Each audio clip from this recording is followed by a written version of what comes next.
មានពុកម៉ែអ្នកមានគុណធ្លាប់រែងពងចិញ្ចឹមគ្រួសារ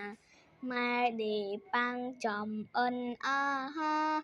ពងធ្វើការភ្ជួរចំការស្រែ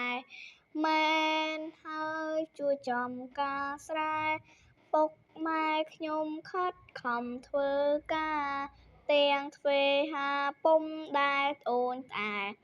ការងាររាជការចំការស្រែធ្វើហូរហែពុំខ្លាចនឿយហត់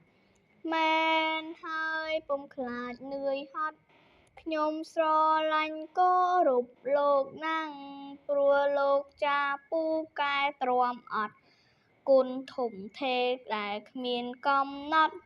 ទោះសាកម៉ាត់ក៏ព្រានពុំបានមែនហើយក៏ព្រានពុំបាន